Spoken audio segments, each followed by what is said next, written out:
Hello, and welcome to Castleton's Videomagazine. I'm Spencer Dandran. And I'm Aaron DeVos, your host. Come join us on this journey through Castleton news and beyond.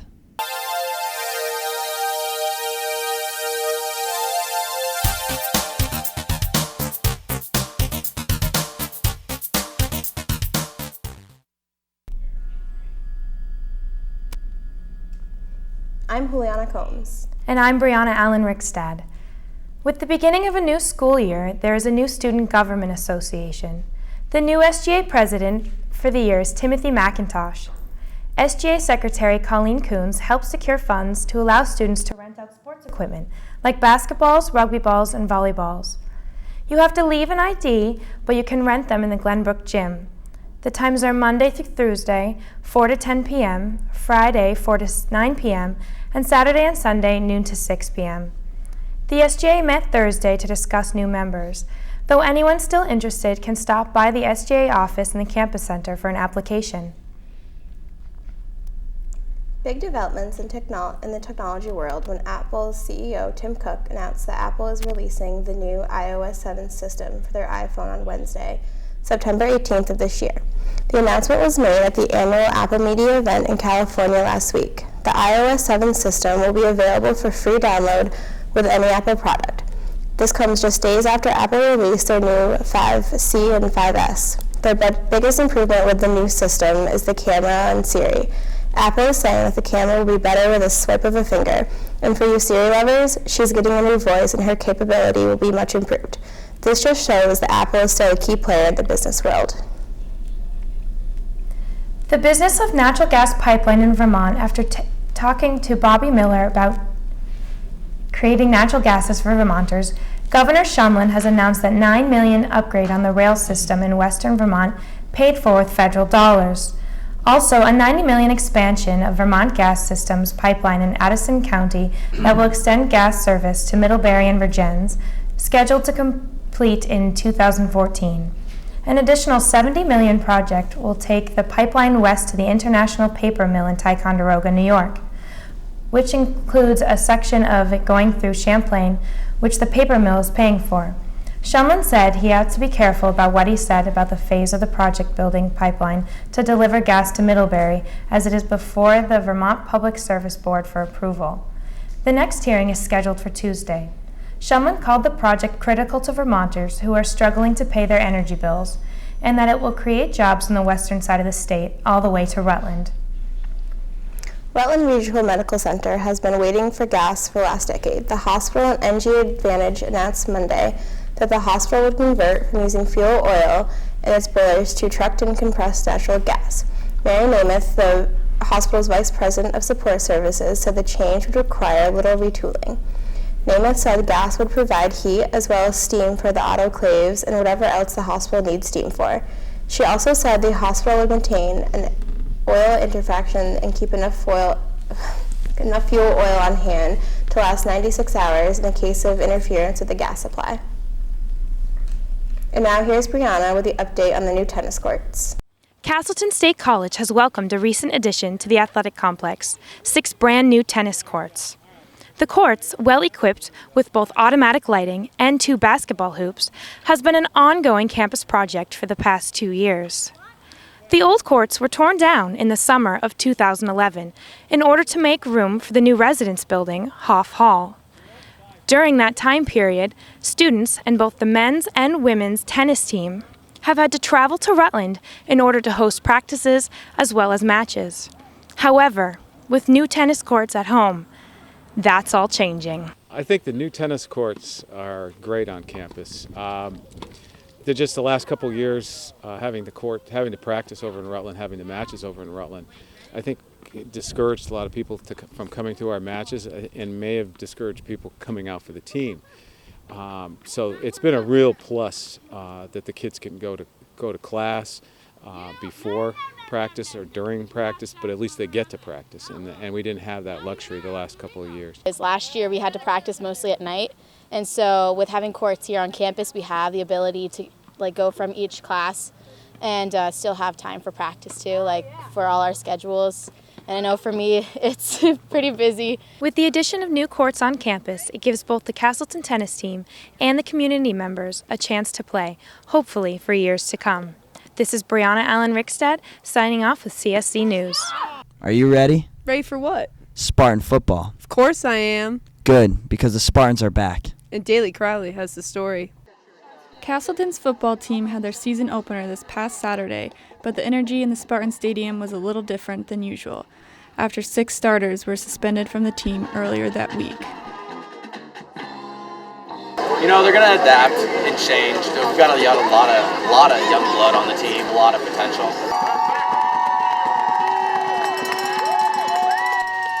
Spartan fans had high hopes for their young Castleton players after freshman quarterback Tyler Higley threw to Kevin Alberk to start the game with a quick touchdown.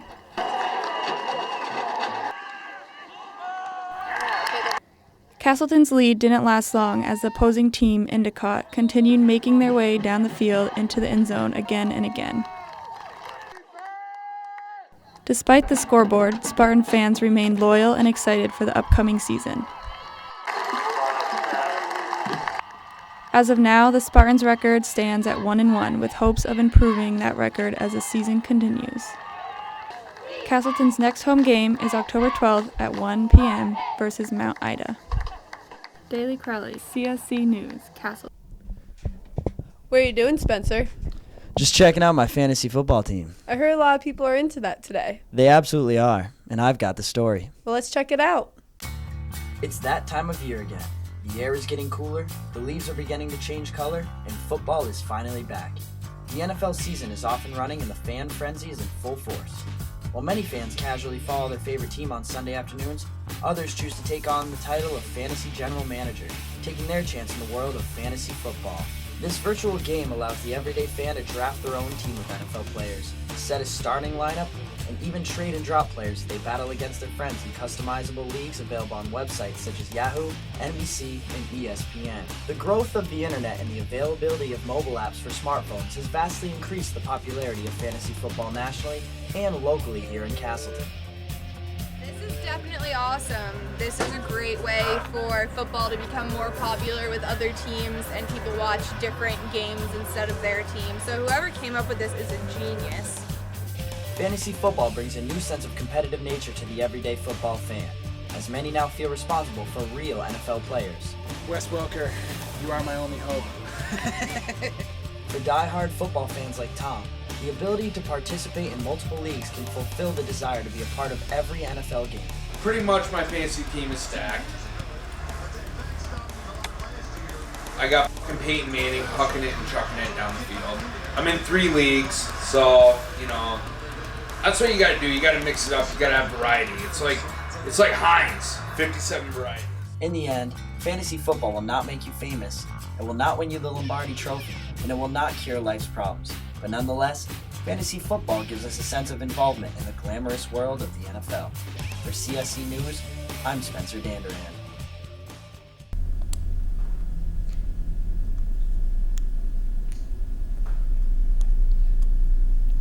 Clay Buchholz is on his way back to the starting position for the Boston Red Sox. It has been a 3-month haul for the Red Sox pitcher.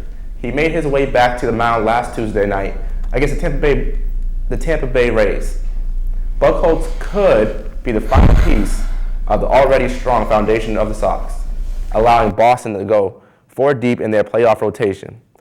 Boston can now benefit by sliding Felix Dubron and Ryan Dempster to the crucial bullpen roles, again strengthening their lineup for the postseason run.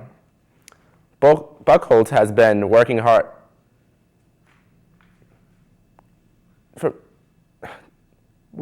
to come back from a neck injury that seemed to affect his shoulder,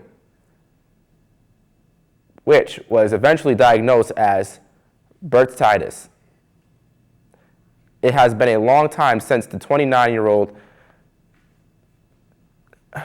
toed the rubber this year for the Sox, June 8th to be exact. The Sox have held strong with their best pitcher sitting on the bench, showing that they have a dynamic pitching squad in their organization this season. In most seasons, losing a pitcher with a 9-0 record and an ERA of 1.71 would have crippled the Red Sox. If Buchholz could stay strong for the remaining months, this could be a very successful October for the Red Sox. Castleton State College brings you the Castleton Spartan newspaper, a bi-weekly update on the buzz around campus. Arts and entertainment, sports, editorials are all amongst the sections included in the Spartan. Come and interact with us via Twitter at CSC Spartan and Facebook for more immediate and up-to-date news on everything Castleton.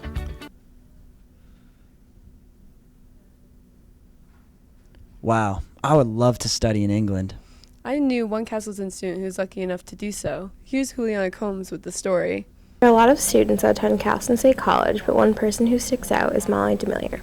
Molly is a junior at Castleton and is a jack of all trades. She is a CA, a retired student athlete, and co-editor of the Spartan paper. Molly, however, is just as busy in the summer as she is when school is in session. This past summer, Molly decided to study abroad in London. So this summer I did a study abroad program in London. It was for theater arts and playwriting because although I'm a journalism major, I really want to be a scriptwriter. So I went over there and I studied intro to theater and also acting for camera. And it was an incredible experience. It was all kids from the US, but we were from all over the country.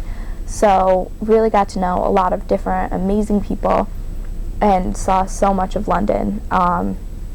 My favorite part was probably when we got to go see Daniel Radcliffe perform in Martin McDonagh's The Cripple of Inishmaan. It was amazing. It was so funny, just great dark humor and what I love.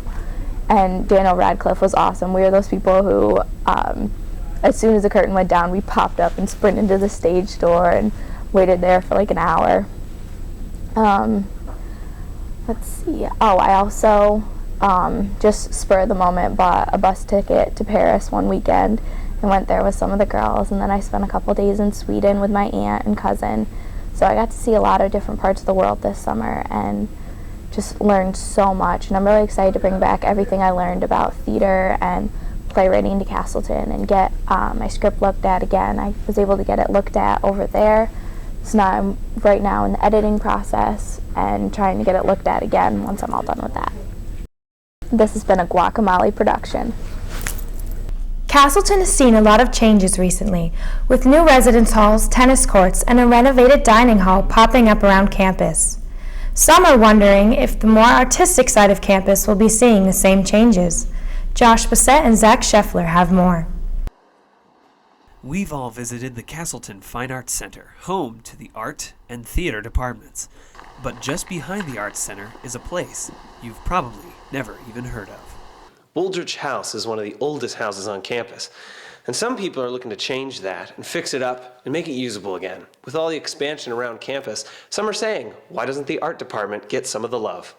The Art House has been used for years as a sculpture and pottery studio, as well as student workspace. Because of its age, the building is in a state of disrepair, with broken walls, torn-up floors, and dusty equipment. The recently reformed Student Art Club has taken a liking to the old building. So this is our room, the Artist Society. We like to change the colors of the walls, as you can see. We're kind of messing around with it. We feel like it's important for us to have this space to be able to do that. The art department, however, sees something a bit different on the horizon. Our president wants to make this a performing arts center instead of a fine arts center. No matter what they do, it's going to cost somebody a lot of money. Woolrich would need a lot of work. A lot of people have different ideas about what's going to happen to Wooldridge House. Whether it's going to be a place for the art department or just a place to sculpt and do work on your projects on your own time. Nobody knows. But there are some people who are hoping to change that uncertainty and make Wooldridge House a place for art. Zach Scheffler, Castleton Videomagazine. Vermont State Schools are expanding a program that ensures all students are provided with free breakfast and lunch to those eligible for reduced-priced meals. According to officials, the legislature is paying $400,000 for free meals out of belief that it will attract more families to the program. Vermont Education Secretary Armando Villaseca expects there will be 80,000 students enrolled in the state's public schools, and 40,000 students will be eligible for the meal program.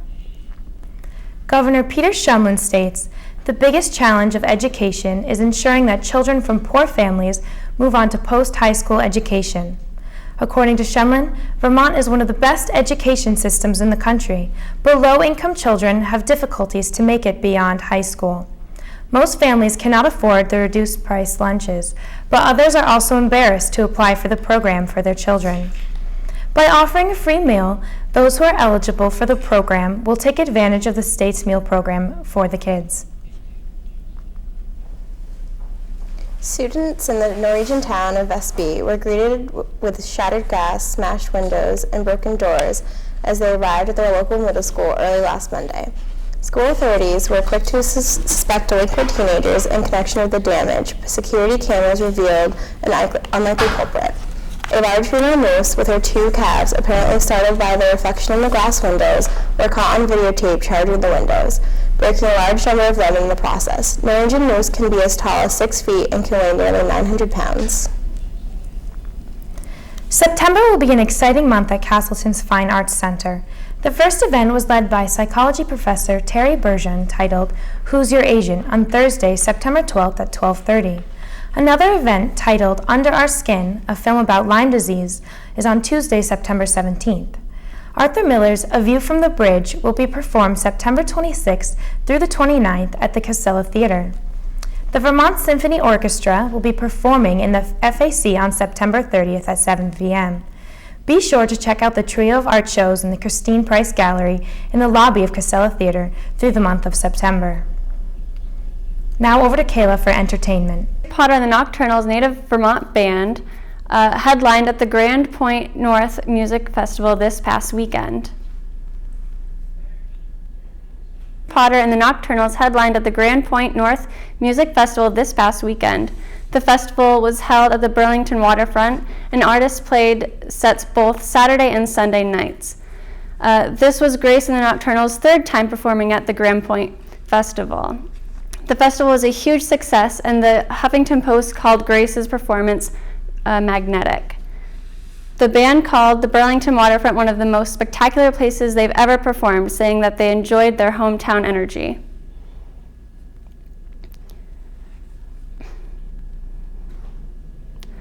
Appropriately debuted Friday the 13th, horror film Insidious Chapter 2 brought in a staggering $41 million in over 3,000 locations, making it the biggest September opening for a horror flick by over $10 million.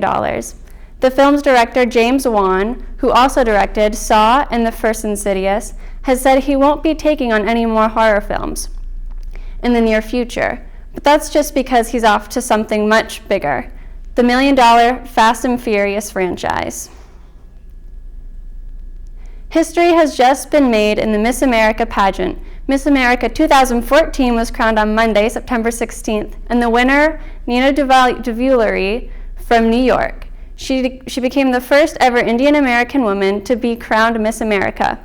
However, shortly after she was crowned, online social media networkers exploded with mean-spirited and racist comments. One user wrote, "Miss New York is an Indian. With all due respect, this is America." Others have accused DeVullery as being in the terrorist group Al-Qaeda. DeVullery's parents immigrated to America several years before she was born. That she's always considered herself American, and the negative reaction from many Americans is not dampering DeVullery's mood. She said, "I'm so happy this organization has embraced diversity. I'm thankful there is children who can finally relate to a new Miss America." Grammy Award winner Bruno Mars has been booked for this year's Super Bowl. Mars appeared live on Fox NFL Sunday for the announcement, right before kickoff at the first Sunday afternoon game. The Pepsi Super Bowl halftime show is most watched musical event of the year, with more than 110 million viewers in the U.S. alone. It's undeniable that the entertainment portion rivals the actual game for the attention. Mars has been nominated for 14 Grammys and has sold over 114 million singles. Fox Sports urged fans to stay tuned throughout the season to see what surprises Mars has in store for this historic halftime show. The next Super Bowl will be held at MetLife Stadium in East Rutherford, New Jersey on Sunday, February 2nd, 2014. There's a new set of twins on campus. Really? Yeah. Castleton Videomag has the story. Hi, this is Miriam Ishak. Hi, my name is Myrna Ishak. So we are identical twins here over Castleton State College. First, we decided to go to University of Vermont, but we got denied. And our second choice was Castleton State College, and I think we like it so much over here. Yeah. The campus is small, and you can make a lot of friends easily. The way that we came here is in the United States of America is we moved here 44 years ago, and we were originally from Egypt. I would like to be a doctor. That's like good money, and you don't have to spend like all of your days in the office and working with I'm going to choose between two, doctor or dentist. Special talents, I like to do sports, like running, playing basketball. I'm kind of loving the old Egyptian movies. Oh, something that I bug her, like it's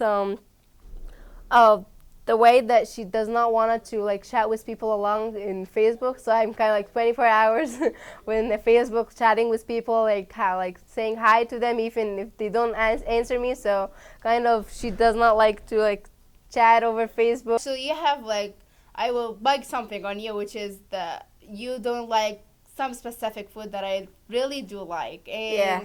So it's really like some stuff in Egyptian food I really like and she do not like at all. Here it's very fun, and students are very cute over here, and they said, yeah, how about like cool twins?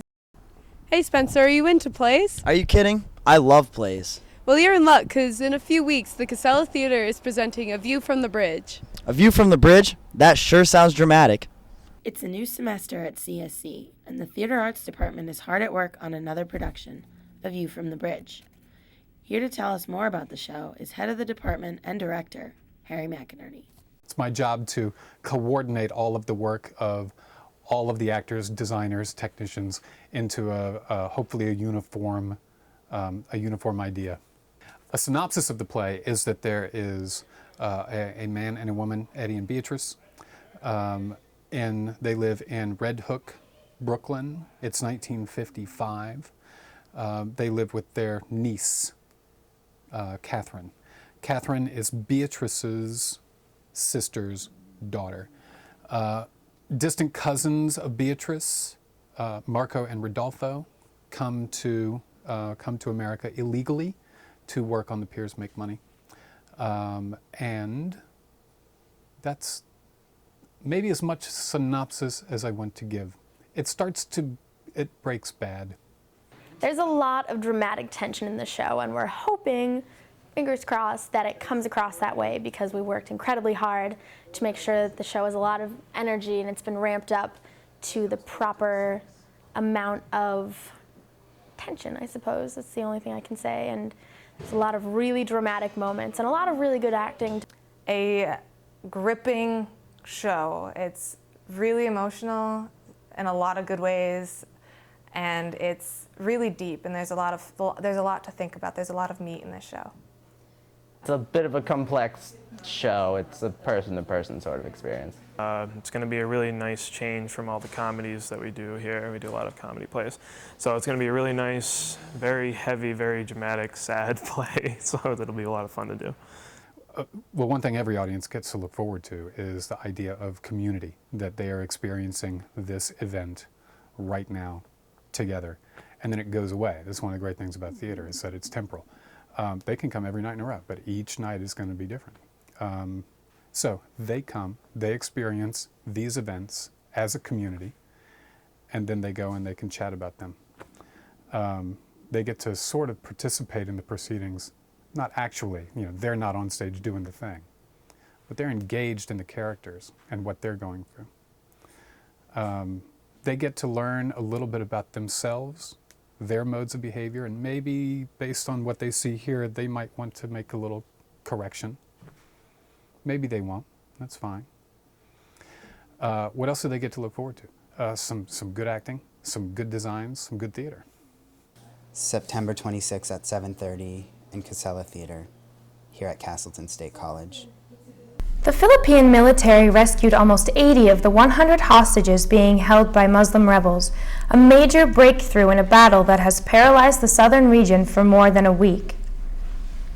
The standoff began on September 8th when insurgents tried to take control of the city hall and declare an independent Islamic state. When local police tried to intervene, the insurgents took dozens of hostages and retreated to other parts of the city. 3 soldiers were killed during the operation.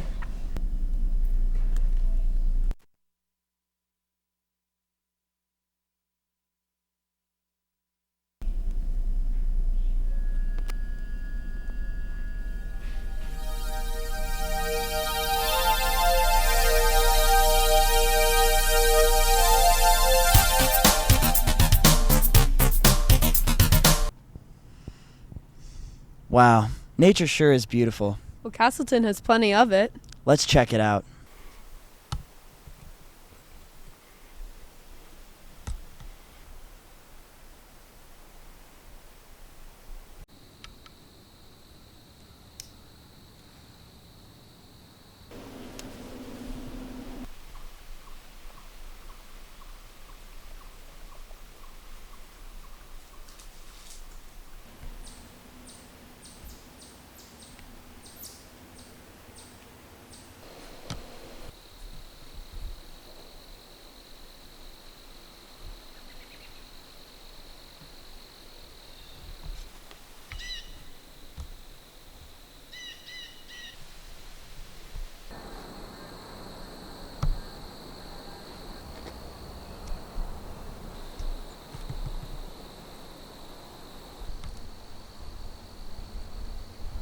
That was quite a journey, Spencer. Indeed it was. I had a blast. For your Castleton Video Magazine, I'm Erin DeVos. And I'm Spencer Danduran. Join us next time.